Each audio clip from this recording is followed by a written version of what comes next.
Kale me llamó de repente ese miércoles en la mañana. Su tono sonaba dulce, ensayado, casi demasiado amable. Dijo que ella y Brendan tenían una sorpresa para mí. Que querían llevarme a un pequeño paseo en tren por el campo, por el Día de las Madres. Era una locomotora antigua, restaurada, con cabinas vintage, música suave y vistas a los campos de maíz a las afueras de Des Moines. No pasaba tiempo de verdad con ellos desde hacía meses. No más visitas cortitas, intercambios rápidos, sonrisas educadas. Ya me había acostumbrado a que me dejaran fuera de todo, vacaciones, cumpleaños, hasta las comidas de los domingos. Pero esa llamada se sintió distinta. Kale dijo que a Brendan le parecía que podría ser algo sanador. Así lo dijo, sanador. Me quedé callada un momento. Luego le di las gracias. No porque le creyera, sino porque una parte de mí quería creer que todavía formaba parte de algo. Que aún era mamá. Que todavía era querida. Brendan no me llamó. Nomás mandó 2 palabras por mensaje esa misma noche: no puedo esperar. Así que preparé una bolsita de viaje, por si acaso. Metí mi bufanda color lavanda, la que me regaló mi esposo en nuestro último viaje antes de que falleciera. Eché unos caramelos de jengibre, un bolígrafo y mi diario de cuero. No había escrito en semanas, pero tal vez ese día sí querría hacerlo. Al día siguiente me pasaron a recoger en el coche de Kale. Ella traía un vestido amarillo clarito y una bufanda atada al cuello, como de azafata de película viejita. Brendan estuvo pegado al celular casi todo el camino. No dijo mucho, nomás asintió cuando le pregunté por el trabajo. Sus ojos se veían cansados. La estación del tren era chiquita, escondida detrás de una tiendita de abarrotes cerrada. Olía a madera vieja y a lluvia lejana. Había poquitos pasajeros, una pareja con un niño chiquito y un señor en overol leyendo un libro de bolsillo. Kale me dio un termo con té de manzanilla y me dijo que tenían que hablar con el de los boletos. Me sonrió, me dio un beso en la mejilla y se fue con Brendan hacia el otro lado del andén. Me senté en una banca a ver las vías brillar con el sol. Esperé, y luego esperé más. No regresaban. El tiempo se alargó.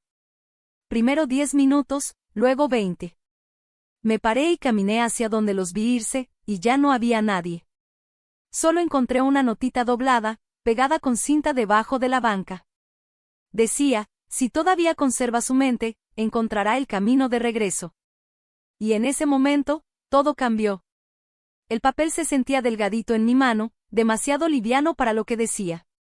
Me quedé ahí parada en el andén, mientras las palabras se acomodaban en mi pecho como piedras. Si todavía conserva su mente, encontrará el camino de regreso. Lo leí una vez, y luego otra. Apreté el papel con los dedos, pero no lo rompí. Lo doblé despacito, como si fuera algo sagrado. No porque lo mereciera, sino porque era una prueba. Una prueba de que no me lo había imaginado, de que lo que acababan de hacer era real. La estación estaba en silencio. Solo se escuchaba el tren alejándose, chillando suavecito. Volteé a ver el estacionamiento. Esperando, deseando que su coche aún estuviera ahí. No. Ya se habían ido. Así nomás. Sin celular, sin cartera. Nada más yo. Un termo con té y mi bufanda. Volví a meterme a la estación. Era apenas un cuartito, 2 bancas, un tablero de corcho con volantes desteñidos, y una máquina de dulces parpadeando en rojo. El encargado se había ido a comer. No había a quien preguntarle, a quien decirle en voz alta lo que me habían hecho. Me senté un rato. Luego me paré. Y luego me volví a sentar. Sentía ese hormigueo en las rodillas que me da cuando estoy abrumado. No de tanto caminar, sino de haber aguantado las emociones por demasiado tiempo. Respiré hondo, no para calmarme, sino para no soltarme. Para mantenerme. No estaba confundido. No estaba perdido. Me habían dejado. Empecé a caminar. El sol ya se había movido. Lo que antes se sentía cálido ahora parecía hueco. Tomé la carretera principal saliendo de la estación. Primero era grava, luego banqueta toda cuarteada, hasta que terminé caminando sobre pura tierra. Y caminé. Millas sin sentido. Las casas se iban haciendo cada vez más escasas. El paisaje se abría como las páginas de un libro viejo que nadie recuerda. Cuando empezó a bajar el sol, las piernas ya me temblaban. Me detuve cerca de una gasolinera verde, toda deslavada, con pinta de que no llegaba nadie desde hacía rato. Me recargué en la pared de un lado, respirando por la nariz, con la palma de la mano apretada contra el pecho. Una troca se detuvo frente a la bomba. Un señor con camisa de franela y llaves en mano se bajó. Se movía lento, como si sus huesos ya solo recordaran cómo moverse. Me echó una mirada. No dijo nada, nomás asintió. Luego se puso a llenar el tanque. Al pasar junto a mí para entrar a la tienda, se detuvo. Sentí su mirada, pero no era de lástima, más bien como de quien reconoce algo. ¿Eres de por aquí?, me preguntó, con voz pareja. No le contesté de inmediato. Lo miré directo a los ojos y le dije. Me dejaron en la estación. Él asintió de nuevo. Conozco a uno. Trabajaba ahí, antes de que recortaran los turnos. ¿Necesitas que te lleven a algún lado? Me quedé callado un momento. Luego le dije. Sí. No porque confiara en él al 100, sino porque ya no tenía en quién más confiar. Abrió la puerta del copiloto. Me subí. No me hizo preguntas. Solo encendió el motor y dejó que el silencio hiciera su parte. Y por primera vez desde la mañana, no me sentí invisible. Todavía no estaba en casa. Pero ya no estaba parado en el mismo lugar. La camioneta avanzaba lento pero seguro por ese camino rural angosto, mientras la luz del atardecer dejaba sombras largas sobre el tablero. Me recosté en el asiento, agradecido por el calorcito que salía de las ventilas. Me dolían las piernas.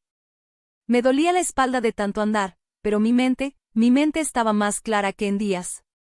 El señor que iba manejando dijo que se llamaba Harold. No me contó nada más, y yo tampoco pregunté. Había algo reconfortante en ese silencio. Como si los dos supiéramos que a veces hablar no más revuelve más las cosas. No agarró la carretera. En vez de eso, se siguió por caminos secundarios, rodeados de pasto crecido y postes viejos de cerca, todos inclinados como si ya estuvieran cansados de estar de pie. Me di cuenta de que manejaba con cuidado, como alguien que conoce cada curva, cada hoyo, después de tantos años recorriéndolos. Cada tanto me echaba un ojo, sin girar la cabeza del todo. Nada más lo justo para asegurarse de que todavía iba ahí, respirando, con los pies en el suelo. Al final le dije mi nombre, Ella nena. Él asintió, como si ya lo supiera. Cuando llegamos a su casa, el cielo ya estaba empezando a oscurecer. Era una casa sencilla, escondida detrás de una fila de robles pelones. El revestimiento ya estaba desgastado, y los escalones de la entrada crujieron cuando los pisé. Me abrió la puerta, me dejó sentarme en un sillón reclinable viejito junto a la ventana, y luego se fue directo a la cocina. Cuando volvió, traía una taza de café negro y un sándwich envuelto en papel encerado. Comí despacito. Cada mordida me recordaba que no había probado bocado desde la mañana. No me presionó para que hablara. Nomás me dejó estar. Más tarde, puso una cuna en el cuarto de huéspedes. Sin preguntas, sin regaños, pura amabilidad. Esa noche casi no dormí. El cuarto olía un poco a cedro y a polvo. Me quedé ahí, escuchando cómo el viento se metía entre los árboles afuera. En ese silencio, mi mente repasaba todo otra vez. El teléfono olvidado, las excusas susurradas, la notita, el carro que ya no estaba. No fue un malentendido. No fue confusión. Lo hicieron a propósito. A la mañana siguiente, Harold me llevó de regreso a mi casa. Casi no hablamos. Dejó que la radio llenara el silencio, con una guitarra suave de fondo y una voz firme dando el pronóstico del tiempo. Decían que podía nevar. Cuando llegamos a mi entrada, dudé antes de bajarme. La puerta se veía igual, pero todo lo demás, ya no. Era como si estuviera regresando a una casa donde ya no encajaba del todo. Él no me dio consejos, nomás me pasó una hoja doblada con su número de teléfono y dijo: si algún día necesitas que alguien recuerde lo que de verdad pasó, aquí estoy. Asentí con la cabeza y me bajé. La casa estaba en silencio. Demasiado silencio. Abrí la puerta principal y la empujé despacito. El olor a lavanda de mi difusor ya se había desvanecido. El espejo del pasillo tenía marcas. Las sillas de la cocina estaban algo movidas. Sutil, pero lo suficiente como para saber que alguien había estado ahí, y no con intenciones buenas. Fui directo a mi recámara. Uno de los cajones estaba entreabierto. Adentro, mis carpetas estaban desordenadas. Mis papeles de poder notarial, formularios médicos, documentos importantes. Todo lo que había estado en su lugar por años, ahora estaba revuelto. Algunos papeles ya no estaban. Otros parecían nuevos, como si los hubieran reemplazado. La caja fuerte del closet seguía cerrada, pero noté unos rayones cerca de la cerradura. No eran profundos, pero sí recientes. Me senté despacio en la orilla de la cama. Desde la cocina se escuchó el silbido de la tetera. Yo no la había puesto al fuego. Algo había cambiado. Ya no era solo una persona ignorada. Ahora era un blanco. Y tenía que decidir. ¿Me quedo callada? ¿O empiezo a prepararme para lo que ya me estoy imaginando? Cuando Harold entró en mi cochera esa mañana, el aire se sentía distinto. No era solo la brisa fresca ni el cielo gris. Era algo más profundo, algo que sentía en los huesos. Algo raro. Le di las gracias una vez más y bajé de su troca vieja sin decir nada. El silencio entre nosotros pesaba. Él no preguntó nada, solo me hizo un leve gesto con la cabeza antes de irse. La luz del porche estaba prendida. Eso fue raro. Yo siempre la apagaba antes de salir. Ya adentro, de entrada todo parecía estar en su lugar. Pero mientras caminaba por la casa, algo empezó a incomodarme. El olor. Olía demasiado limpio. Ese tipo de limpieza que no viene del cuidado, sino del intento de borrar algo. Un aroma fuerte a limpiador de limón flotaba en el aire. Años tenía sin usar esa marca. Mi aceite de lavanda había desaparecido. La alfombra estaba un poco movida, como si alguien hubiera intentado volverla a poner justo como estaba, pero no del todo. Fui directo a mi estudio. El cajón que siempre mantenía con llave donde guardo mis papeles personales y legales tenía marcas cerca de la cerradura. Apenas visibles, pero yo ya he vivido lo suficiente como para saber lo que eso significa. Lo abrí despacio. Los documentos seguían ahí, al menos los que esperaba ver. Pero el sobre que decía escritura de propiedad Casa Westbrook había sido movido. No faltaba, pero alguien lo había tocado. Una de las hojas estaba doblada en la esquina. El sello medio despegado, aunque no roto. Mi corazón seguía latiendo, pero tranquilo. Extrañamente constante. Puse el sobre el escritorio y prendí mi vieja computadora de escritorio. Las manos se me movían solas, por pura memoria. Abrí mi cuenta bancaria. Verificación en 2 pasos. Preguntas de seguridad. Y ahí estaba. Un nombre nuevo en la lista de accesos autorizados. Cale M. Gibbons. Agregada hace 3 días. Mis dedos flotaban sobre el ratón. Entré a revisar la actividad reciente. No había movimientos. Aún. Solo ese acceso. Pero eso bastaba. Ninguna llamada. Ninguna conversación. Ninguna firma mía.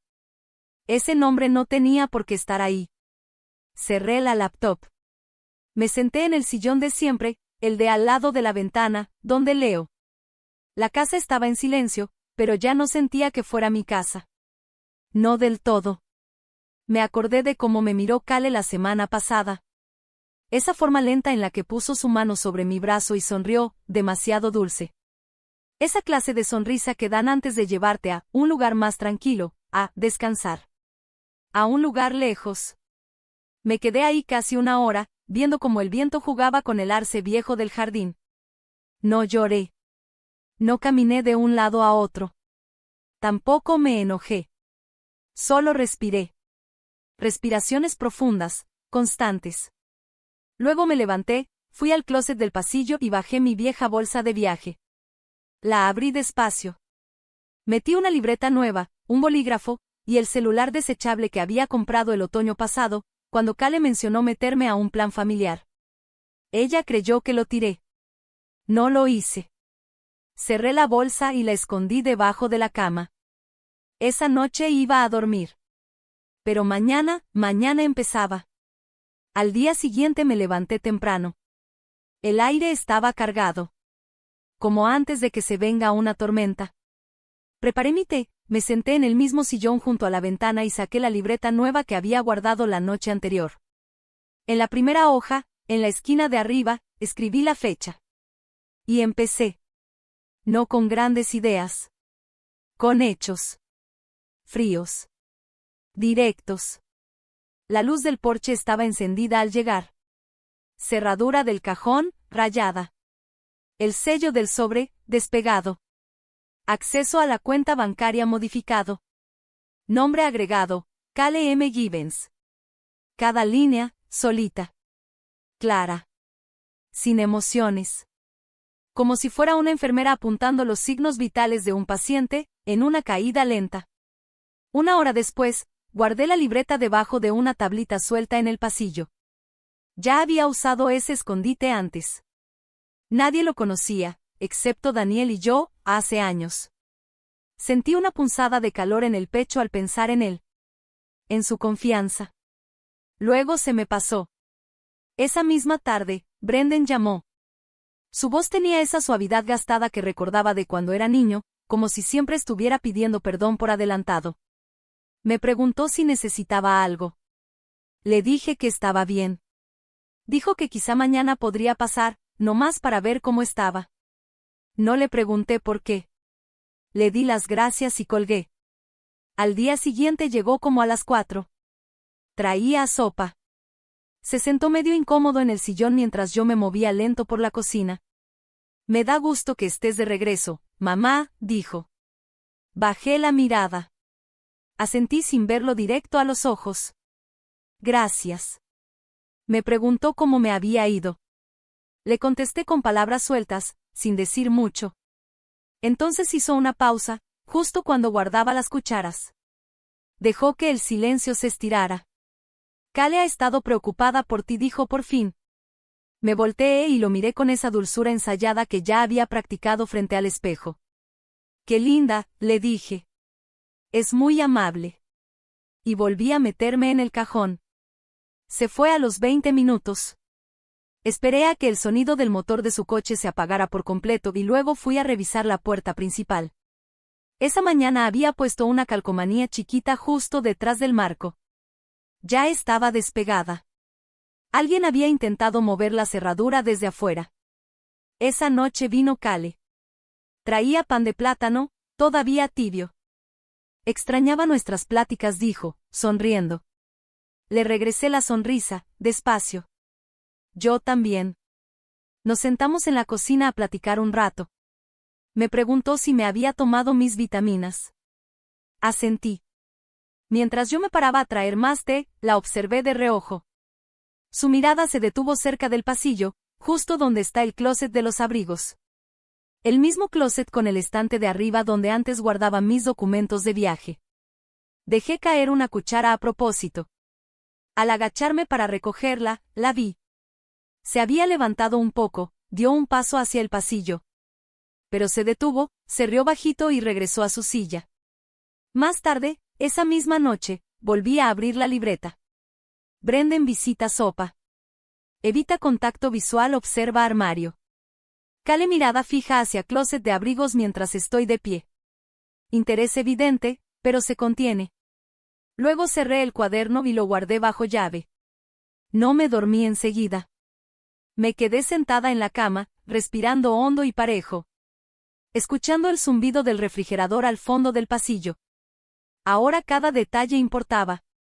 No porque tuviera miedo, sino porque por fin había decidido que no iba a dejar que esta historia se escribiera sin mi permiso. Y esta vez, yo estaba escribiendo el guión. A la mañana siguiente, abrí el closet y saqué mi vieja grabadora. De esas de antes, que para grabar hay que presionar grabar y play al mismo tiempo.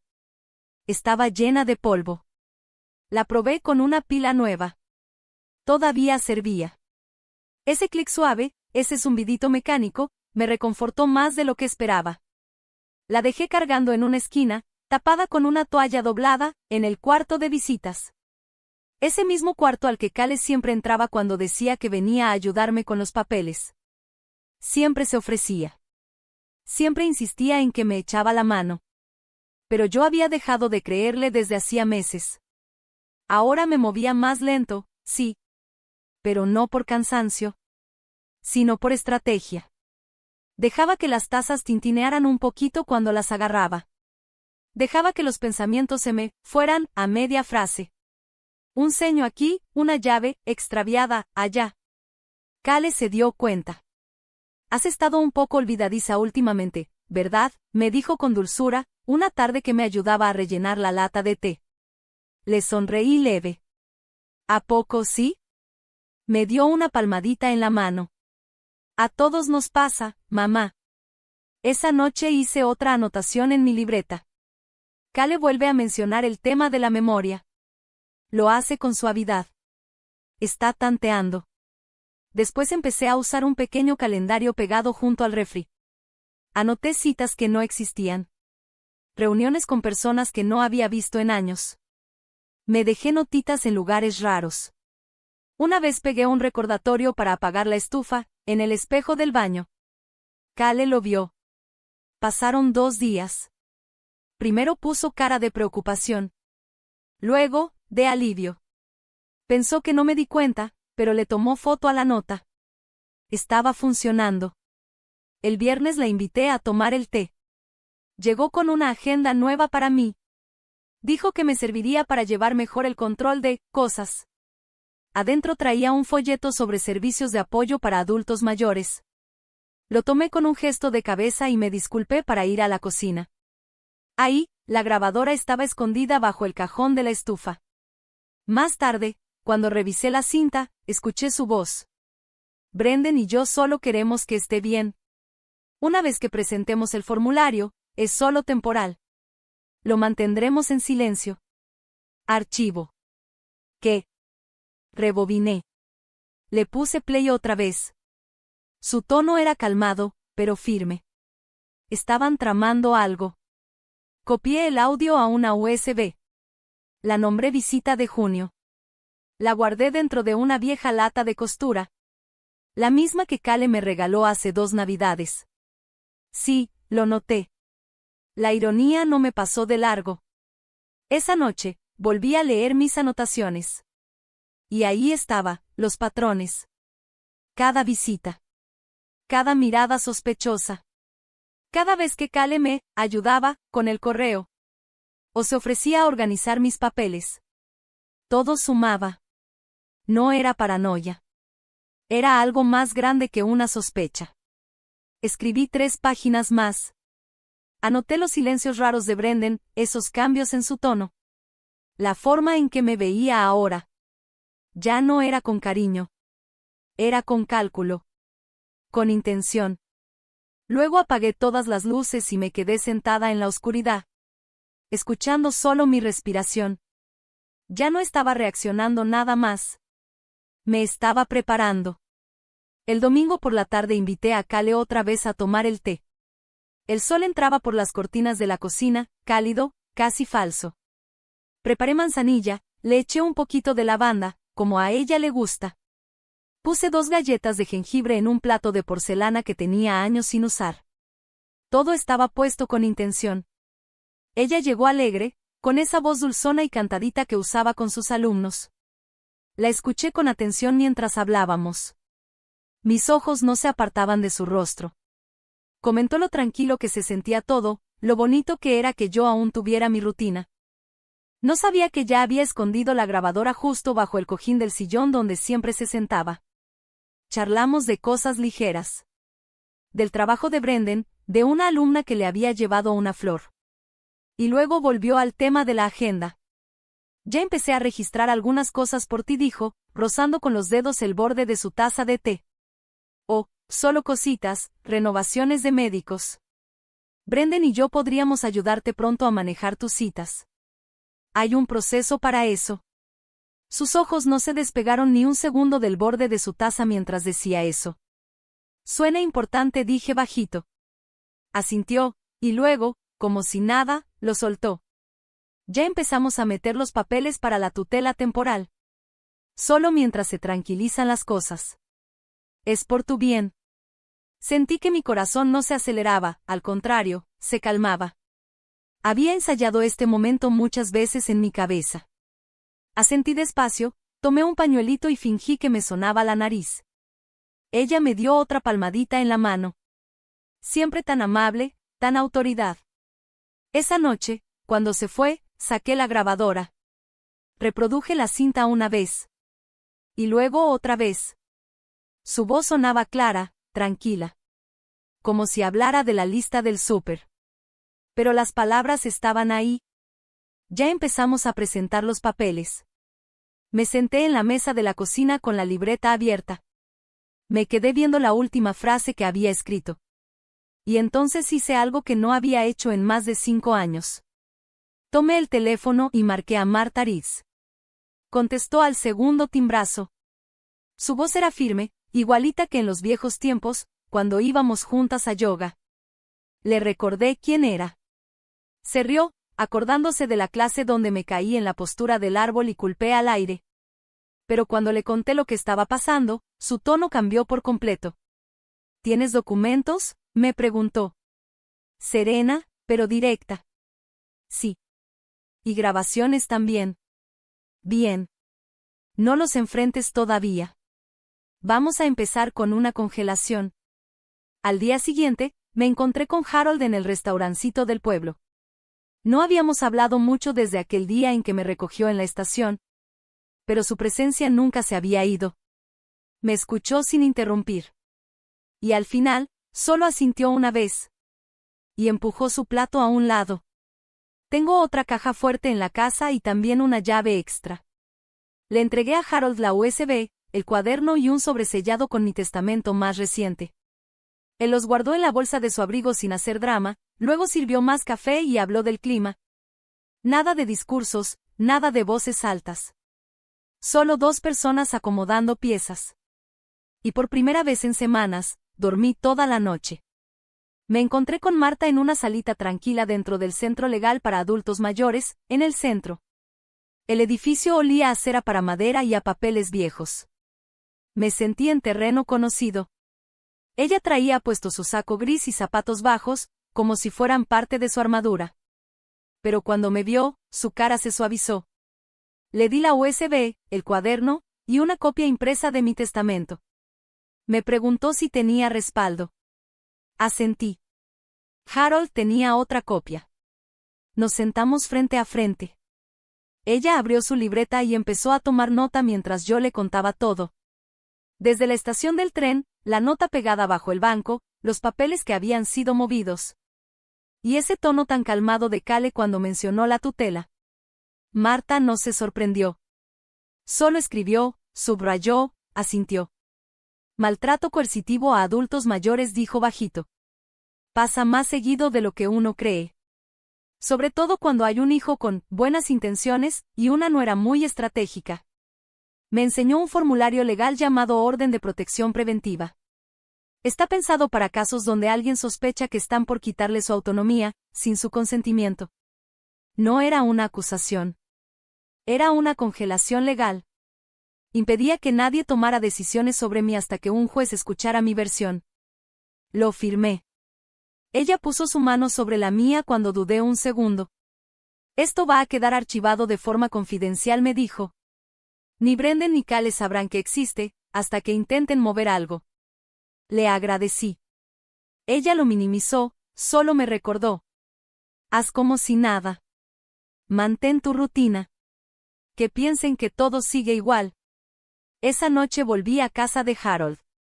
Me quedé en el cuarto de visitas, el que huele tantito a jabón de pino y a relojes antiguos. Él nunca hizo preguntas. Solo se aseguraba de que yo tuviera té caliente en la noche y avena en la mañana. Guardó mi caja en su taller. Noté que había puesto una cerradura nueva en la puerta trasera. Una tarde, mientras me sentaba en el porche, Brendan llamó. Su voz sonaba alegre, fresca. Me preguntó cómo me sentía, si necesitaba algo. Luego me dijo que Kale había hecho una cita con alguien del banco para revisar unos asuntos. Le dije que agradecía su preocupación y que confiaba en su criterio. Bien, mamá dijo. Solo queremos asegurarnos de que todo esté en orden.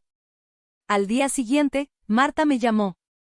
La audiencia estaba fijada. Privada. Silenciosa.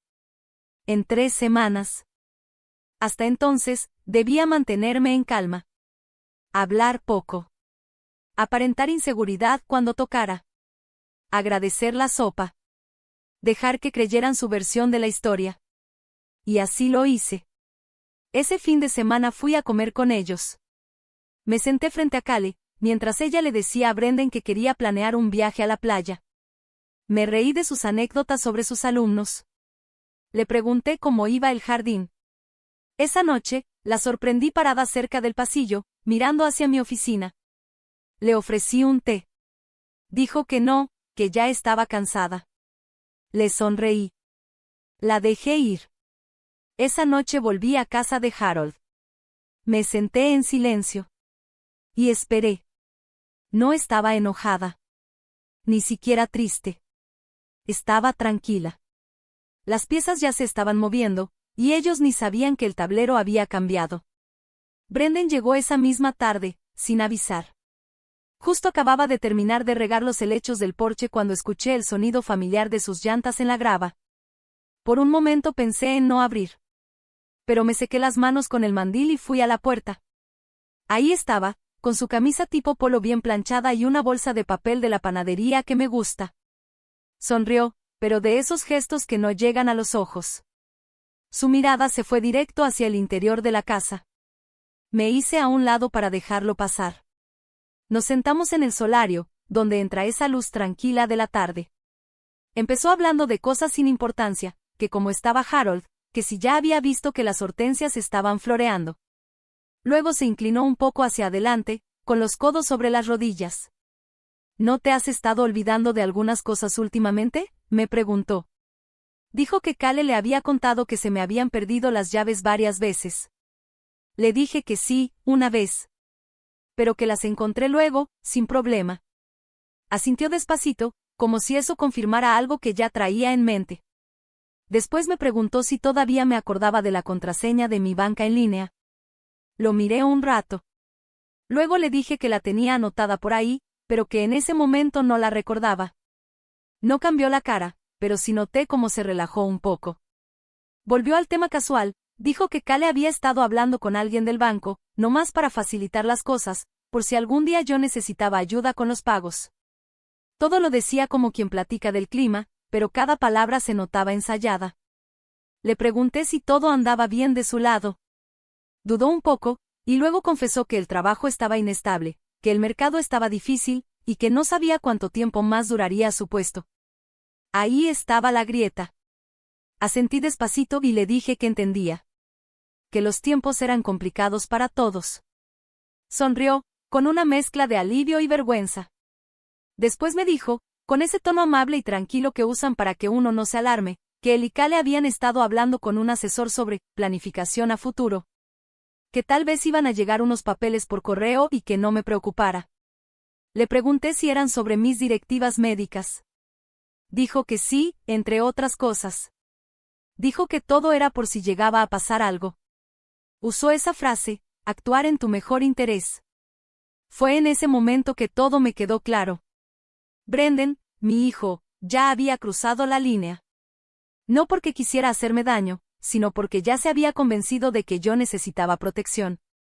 O tal vez se había convencido de que yo ni me iba a dar cuenta. Cuando se fue, me quedé sentada ahí un buen rato. En silencio. Pero no vacía. Sino lista. No lloré.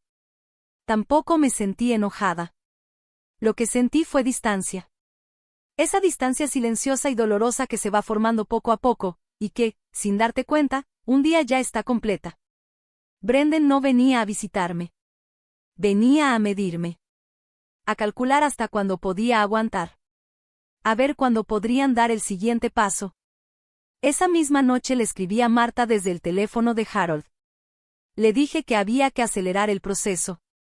Brendan ya no estaba confundido. Ahora era cómplice. Y eso lo cambiaba todo. A la mañana siguiente, antes de que saliera el sol, ya tenía todo listo. No empacaba una huida, empacaba una decisión. Llevé solo lo necesario. Una maleta, mis cuadernos, una memoria USB, y una bolsa de lona con mi acta de nacimiento, mi tarjeta del seguro y la carpeta que Marta me había dicho que guardara con cuidado. Dejé lo demás. La casa, los muebles, la vajilla que a Cale nunca le gustó, todo eso se quedó. Como un caparazón viejo que ya no me quedaba. Harold llegó poco después de las 7. No me preguntó a dónde íbamos. Nomás asintió cuando me subí a la camioneta y dijo: «El café está caliente». Manejamos hacia el norte, cruzando el límite del condado, hasta un barrio callado, uno donde él había vivido con su esposa antes de que falleciera. Su hermana había mantenido la casa como bodega. Ahora era mía, por lo menos un tiempo. Una casita de una sola planta, con cortinas deslavadas y el piso que crujía con cada paso, pero limpia, segura, y, sobre todo, anónima. Lo primero que hice al entrar fue guardar la libreta en el cajón junto a la cama. Sostuve la llave un segundo, la sentí en la palma, y luego la guardé en mi bolso. Después me senté y llamé a Marta. Ella ya tenía todo preparado. Los documentos judiciales, la solicitud para congelar cualquier cambio legal relacionado con mi patrimonio, una orden para detener cualquier intento de tutela no autorizada, y un bloqueo temporal para que ni Brendan ni Cale pudieran acceder a cuentas o papeles que estuvieran a mi nombre. Me sonó fuerte. Duro. Hasta para mí. Pero luego recordé la cara de Brendan cuando me preguntó por mi memoria. Y la voz de Cale cuando me dijo que solo estaba confundida. Y la estación, esa estación vacía. Marta me dijo que no me preocupara. Que todo se presentaría de manera discreta. Sin audiencia, a menos que alguien lo impugnara. Le di el sí. Le pedí que lo presentara de inmediato. El resto del día pasó lento. Caminé por la casita, escuchando sus sonidos. Encendí una vela en la cocina. Doblé una cobijita al pie de la cama de invitados. No lloré. Por la noche, Harold llegó con la cena en un tupper. No mencionó nada del plan. Nomás me dio una cuchara y sirvió té en una taza con una esquinita rota. Nos sentamos frente a frente, con la radio sonando bajito. Se sentía como estar dentro de una esfera de nieve. Silencioso, pero completo. Antes de que se fuera, le di una segunda memoria USB. Ahí estaban todas las grabaciones, todos los documentos, cada página de notas que había escrito desde el día en que me dejaron en aquella estación. Si algo me pasa, le dije, esto va directo para Marta. Asintió. Dijo que lo entendía. Sin drama. Esa noche, por primera vez en meses, dormí de corrido. No porque me sintiera segura, sino porque ya había dejado de esperar explicaciones. Brendan y Cale iban a moverse pronto. De eso no tenía duda. Pero esta vez yo también estaba lista. Y no sería yo la sorprendida. El gerente del banco reconoció a Cale en cuanto entró. Brendan venía detrás, tranquilo, bien vestido. Con esa camisa planchada que siempre usaba para reuniones importantes. Y una expresión que no decía nada, pero decía todo. Habían agendado una cita a mi nombre. El plan que después entendería completo era sencillo. Brendan alegaría que yo ya no podía manejar mis asuntos. Cale presentaría una carta sugiriendo una tutela temporal, con frases cuidadosamente redactadas. Hablando de mi confusión mental y angustia emocional. No era una orden legal formal. Pero estaba escrita para parecerlo. Lo que no sabían era que Marta ya había mandado una carta certificada al banco 3 días antes. Incluía una orden judicial, un listado de activos protegidos y un aviso muy claro. Cualquier intento de mover, acceder o modificar mis cuentas, sin mi presencia física y consentimiento directo, era ilegal. Así que cuando Cale pidió hablar con el gerente sobre el acceso a la cuenta conjunta, él revisó la pantalla, alzó la vista y con tono tranquilo, le dijo: «La cuenta está congelada temporalmente. Recibimos un aviso legal firmado por el titular principal. Cale sonrió tensa. Intentó redirigir la charla. Sacó su tono de preocupación ensayada. Hablando de confusión familiar. De la importancia de transiciones suaves. Pero el gerente no cedió. Le dijo, directo. El tribunal emitió medidas de protección. Hasta nuevo aviso, no se autorizará ningún cambio sin el consentimiento personal y explícito de la señora. Brendan no dijo nada. Mandíbula apretada. Mudo. Cale insistió. Subió un poco la voz. Sacó la carta que habían preparado.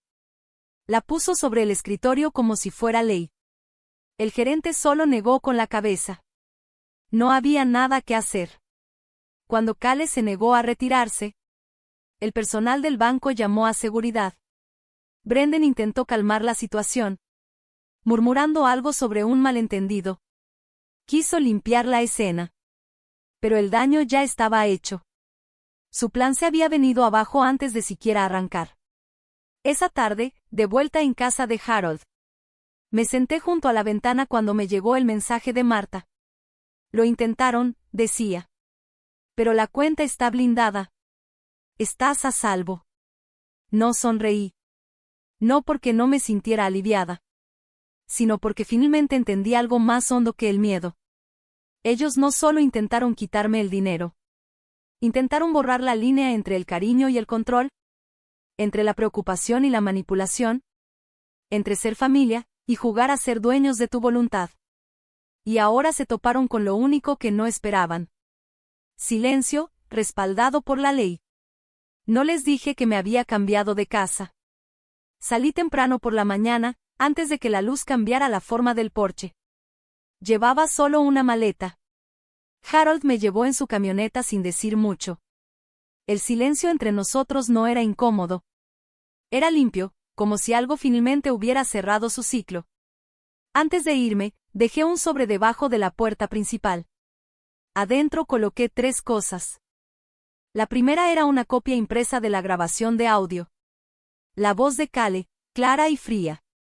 Hablando de la tutela como si estuviera planeando qué comprar en el súper. La segunda, una carta escrita a mano. No era rencorosa, ni hiriente. Solo relataba, con calma, lo que vi, lo que escuché. Y lo que decidí. Escribí. El momento en que decidiste que ya no podía tomar decisiones. Yo tomé una. La tercera, una hoja de mi viejo diario de yoga. Tenía una cita subrayada hacía años. Cuando creen que eres débil, olvidan que todavía sabes recordar. Esa fue mi última palabra. No hubo anuncio. No hubo escena.